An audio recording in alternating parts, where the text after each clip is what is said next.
Tritunggal itu berbicara tentang bagaimana Allah yang satu. Saya berdiri. Ya. Jadi Tritunggal itu tidak berbicara tentang jumlahnya Tuhan, tapi itu berbicara tentang Allah yang satu.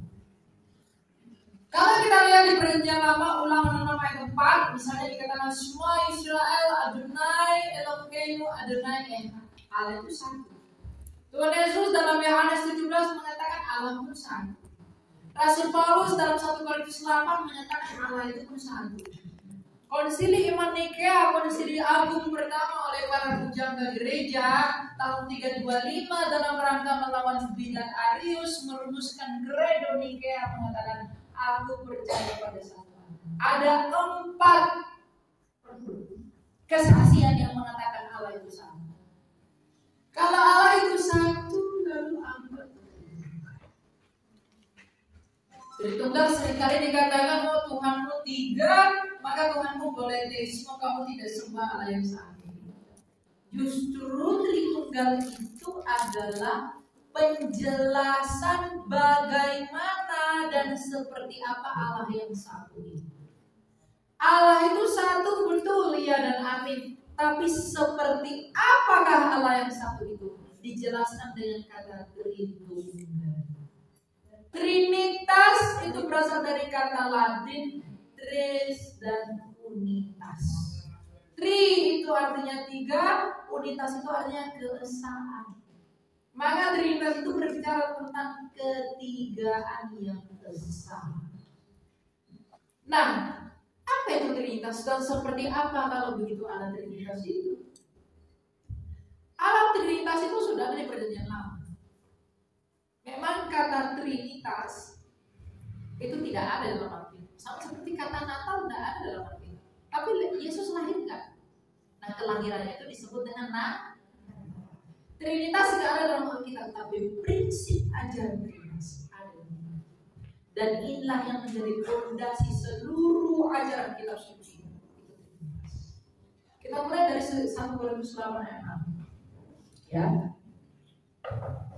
Apa ini perkataan Rasul Paulus? Rasul Paulus ini adalah rasul yang paling banyak dituduh mengatakan ada orang ketiga oleh pihak-pihak sebelah. Tapi Rasul Paulus mengatakan dalam 1 Korintus 8 ayat 6, bagi kita hanya ada satu Allah, yaitu Bapa, yang dari Dia berasal segala sesuatu dan yang untuk Dia kita hidup, dan satu Tuhan saja, yaitu Yesus Kristus, yang karena Dia segala sesuatu telah dijadikan. Rasul Paulus mengatakan hanya ada satu Allah, yaitu Bapa. Okay. Allah itu satu, yaitu Bapa. Mengapa Allah itu disebut Bapa? Karena Dia adalah sumber dari segala sesuatu, kata Paulus, dan yang untuk Dia kita hidup. Nah, Sang Bapa ini tidak kelihatan, tidak terhampiri, tidak seperti apa-apa, dan tidak seperti apapun yang pernah dibayangkan manusia. Dia misteri di atas misteri. Dia tidak seperti apapun. Kristus mengatakan Ia adalah terang yang tak terhampiri. Jadi Sang Bapa ini tidak pernah dilihat, tidak pernah didengar oleh siapapun. Di dalam diri Sang Bapa ini, Dia memiliki logos. Bahasa Yunani logos artinya adalah ilmu, kecerdasan. Makanya teologi itu dari kata Yunani theos dan logos, artinya ilmu tentang theos. Jadi Allah itu memiliki pikiran, Allah itu memiliki firman. Yang oleh firman itu Sang Bapa itu menjadikan segala sesuatu. Maka dikatakan berfirmanlah Allah jadilah terang. Berfirman itu kata kerja, kata bendanya apa? Firman. Berarti berfirmanlah Allah jadilah terang. Berarti Allah Sang Bapa menjadikan terang menggunakan firman. Dan oleh firman inilah Allah menjadikan segala sesuatu. Berfirman Allah jadilah terang, jadi terang. Berfirmanlah Allah jadilah ini semua jadi. Berfirmanlah Allah baiklah kita menjadikan Allah itu menjadikan segala sesuatu yang ada melalui firman yang ada dalamnya, melalui pikiran yang kekal. Dan selain memiliki firman, Allah ini juga memiliki roh. Yang oleh roh ini dia menghidupi segala sesuatu. Ayub 33 ayat 4. Roh Allah telah membuat aku dan roh Allah membuat aku hidup. Itu paralelisme Ibrani yang itu berujung kepada satu roh yang sama. Jadi sang Bapa, firman-Nya, pikirannya sendiri dan rohnya sendiri. Bapa, firman dan Roh Kudus, atau disebut Bapa, Anak dan Roh Kudus. Mengapa firman ini disebut anak? Karena segala sesuatu yang dikehendaki Bapa itu dilakukan oleh firman itu. Yohanes 1:3. Ya. Yohanes 1 ayat yang ketiga dikatakan, segala sesuatu dijadikan melalui firman, dan tanpa firman tidak ada sesuatu pun yang telah jadi dari segala yang dijadikan.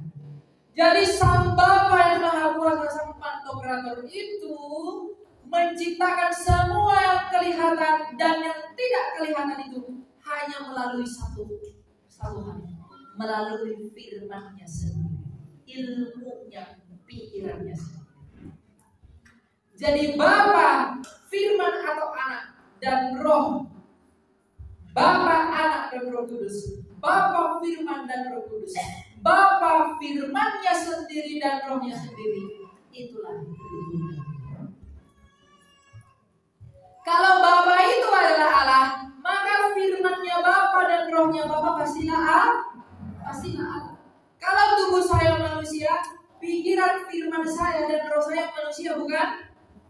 Tubuh saya, firman saya, roh saya, ada 3. Tubuh bukan firman, firman bukan roh, roh bukan tubuh. Ada 3 realita dalam diri saya, tapi hanya ada satu hakikat, yaitu satu manusia. Hanya ada satu manusia, tapi ada 3 realita. Saya punya tubuh, saya punya firman, saya punya roh. Bedanya tubuh saya nggak bisa bicara dengan firman saya karena dia tidak hidup. Sedangkan firman Allah dan roh Allah itu hidup sebagaimana. Makanya Bapa bisa mengasihi anaknya di dalam Roh Kudus, anaknya bisa mengasihi Bapa di dalam Roh Kudus.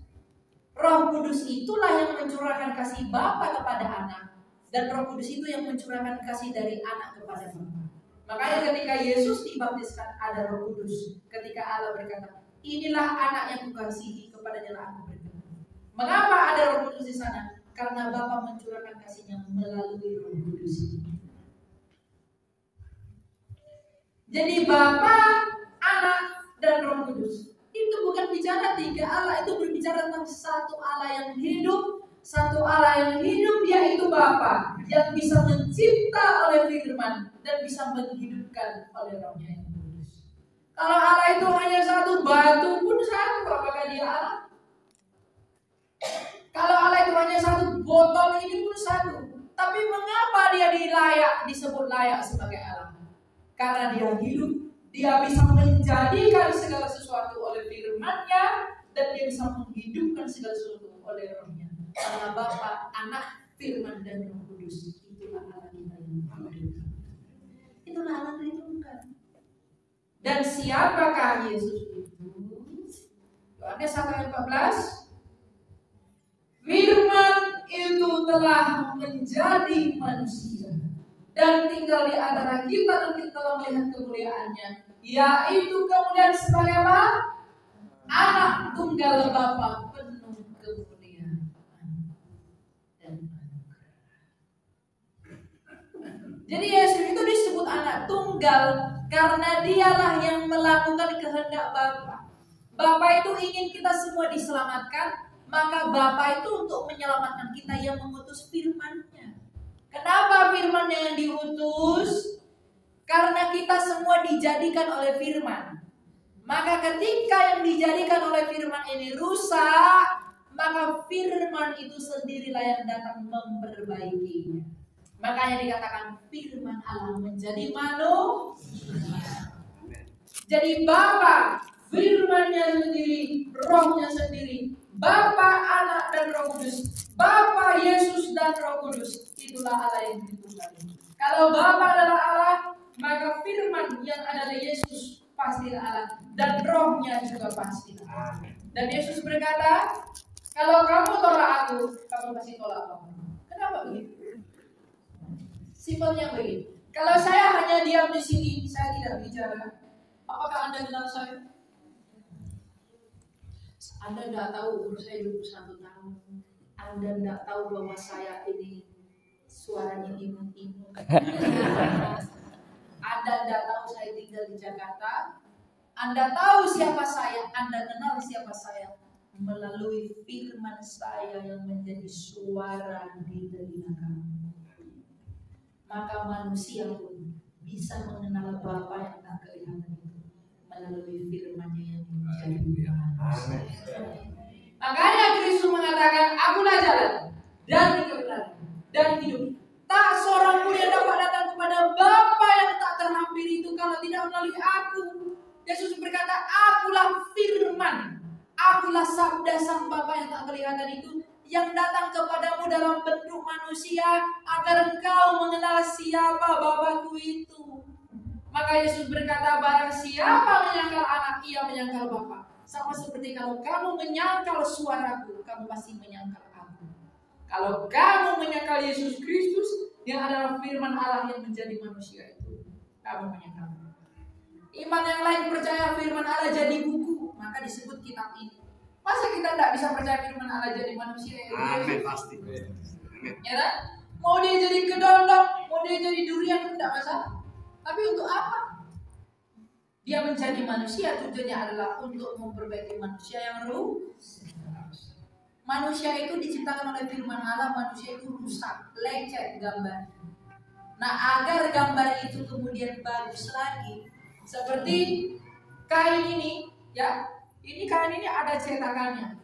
Dan ketika cetakan saya ini rusak, yang saya cetak menurut cetakan ini rusak, dan ketika dia mulai pudar, cetakan ini saya tempel kembali agar dia baru. Nah, ketika manusia yang diciptakan menurut gambar Allah, siapa gambar Allah? Yesus. Itu rusak, maka gambar Allah itu yang datang menempel kepada manusia agar kita menjadi baru. Amin. Jadi itu Trinitas ya. Di Trinitas nggak bicara tiga Allah. Justru Allah itu bagaimanapun harus Trinitas. Kalau Allah itu tidak Trinitas berarti dia mati. Kita tidak mengenal Allah yang mati kan? Allah itu satu bukan?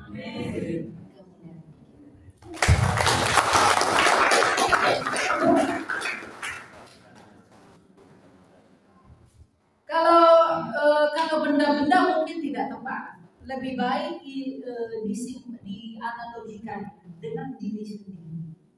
Karena ingat manusia diciptakan menurut gambar dan rupa. Ingat aja gitu. Allah itu satu ya. Ini Bapak siapa? Prayogo. Bapak Prayogo ini satu.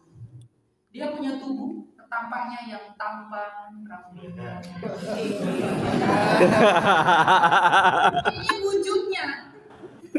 Ini wujudnya. Tapi di dalam satu Bapak Prayogo, dia memiliki pikirannya. Yang oleh pikirannya dia melakukan apapun yang dia mau lakukan. Dan dia memiliki rohnya sehingga dia punya tubuh, punya firman, punya roh. Tapi tidak ada tiga Prayogo, hanya ada satu. Betul enggak? Betul. Bapa, Anak, firman, dan rohnya. Tidak ada tiga, hanya ada satu Allah. Bedanya tubuh Pak Prayogo tidak bisa bicara dengan firman-Nya. Kenapa? Karena dia bukan Allah. Kalau dia sama dengan Allah, berarti Pak Prayogo ini Allah. Ya, tapi hanya ada satu manusia di dalam tiga. Sebenarnya dalam pengakuan di gereja mula-mula itu tidak disebut tiga pribadi, tapi disebutnya dalam bahasa Yunani tiga hipostasis. Hipostasis itu artinya apa? Realita konkret. Seperti tubuh adalah realita, firman adalah realita, roh adalah realita, tapi tidak ada satu, tapi hanya ada satu hakikat. Tubuh, firman, dan roh hanya ada satu manusia. Bapa, firman, yaitu Yesus, roh hanya ada satu.